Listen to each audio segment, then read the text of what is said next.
علماء لکھتے ہیں کہ اگر کسی شخص کی امیدیں انتہائی طویل اور لمبی ہو جائیں اور دنیا سے وہ بہت زیادہ محبت کرنے لگ جائے اور بڑی بڑی طویل منصوبہ بندیاں کرنے لگ جائے اور دنیا کے اندر جو انسان کھو جائے تو اس کو 4 طرح کا نقصان ہوتا ہے۔ پہلا نقصان یہ ہوتا ہے کہ وہ بندہ عبادت میں سست ہو جاتا ہے، عبادت سے اس کا دل جو ہے وہ چاٹ ہونے لگ جاتا ہے اور دنیاوی منصوبوں کی طرف وہ دوڑنے لگ جاتا ہے۔ وہ دنیاوی پلاننگز کے اندر، اپنے گولز کے اندر، اچیومنٹس کے اندر اتنا کھو جاتا ہے کہ اس کا دل عبادت سے بھی اچاٹ ہو جاتا ہے، عبادت سے وہ بندہ بھاگنے لگ جاتا ہے۔ تو پہلا نقصان لمبی اور طویل امیدوں کا یہ ہے کہ انسان کا دل جو ہے وہ عبادت میں لگتا نہیں ہے، سستی کا شکار جو ہے وہ انسان ہو جاتا ہے۔ اور دوسرا نقصان انسان کو یہ ہوتا ہے کہ وہ دنیاوی فکروں کے اندر کھو جاتا ہے، ٹینشن کے اندر اتنا غرق ہوتا ہے کہ اسے سکون نہیں ملتا، ہر وقت فکر ہی فکر ہے، ہم وقت ٹینشن ہی ٹینشن ہے، صبح و شام دنیا کے بارے میں فکر، ذہنی سکون بندے کا کھو جاتا ہے، قرار کھو جاتا ہے۔ بعض اوقات انسان کے پاس دولت بھی بڑی آ جاتی، بہت زیادہ دولت آ جاتی انسان کے پاس، لیکن دولت آ جانے کے باوجود اس کو سکون نہیں ملتا، اس کو فکر اتنی ہے۔ پہلے کمانے کی فکر تھی کہ کما لوں، جب کافی کچھ کما لیا تو پھر فکر پڑ گئی کہ اس کو بچانا کیسے، اس کو سیکیور کیسے کرنا ہے اور اس کو اپنے پاس کیسے رکھنا ہے، اس کو خرچ نہیں کرنا چاہیے۔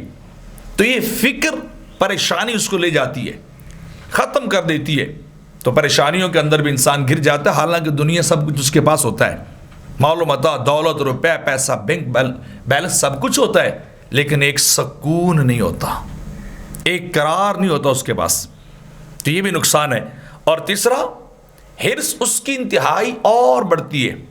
اگر مال ہے، اب اگلی فکر یہ ہے کہ اس کو بڑھایا کیسے جائے اور کیسے کمایا جائے، جمع کیسے کیا جائے، سب سے زیادہ دولت میرے پاس ہونی چاہیے، سب سے بہترین لگژری گاڑی میرے پاس ہونی چاہیے، میرا لائف سٹائل جو ہے وہ برانڈڈ ہونا چاہیے، انتہائی قیمتی سوٹ، انتہائی قیمتی بوٹ، سٹر بوٹر ہو کر رہو، میرے جیسا لباس کوئی نہ پہنے، میرے جیسا جو ہے انسان کوئی اس کا زندگی کا اور طور طریقہ نہ ہو، تو وہ اور کماتا ہے، اپنے پاس لینڈ کروزر بھی ہو، رینج روور ٹائپ کی گاڑی بھی ہو، تو انسان کی رزق پھر بھی ختم نہیں ہوتی۔ وہ کسی اجتماع فنکشن میں جائے، گیدرنگ میں جائے، تو وہ دوسروں کو دیکھتا ہے کہ اس کے پاس کیا ہے، اس کے پاس کیا ہے، پھر افسوس کرتا ہے کہ میرے پاس وہ کیوں نہیں ہے، میرے پاس ماڈل کیوں پرانا ہے۔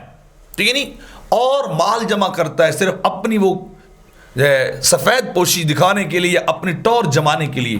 تو حرص آ جاتی ہے اور حرص انسان کو تباہ و برباد کر دیتی۔ میرے آقا فرماتے ہیں 2 وادیاں بھی سونے کی بھری ابن آدم کے پاس ہوں تو اس کی حرص، ہوس مال کی ختم نہیں ہوتی۔ کیا ہوتا ہے؟ یہ پھر اگلی تیسری کی طرف بھاگ پڑتا ہے۔ حالانکہ میاں صاحب رحمۃ اللہ فرماتے ہیں کہ نہ کر بندیا میری نہ تیری نہ میری، جس دا مال اس لے جانا تینوں ایویں حرص بتیری۔ تو یعنی وہ حرص اور بڑھ جاتی ہے۔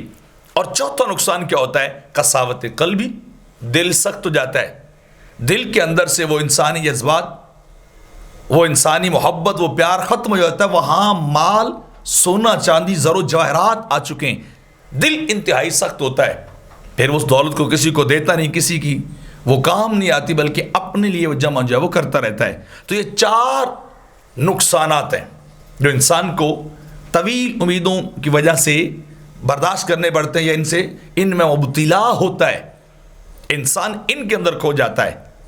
تو جتنا انسان جو ہے وہ لمبی امیدیں پالتا ہے، انسان کا چین اتنا ہی ختم ہو جاتا ہے۔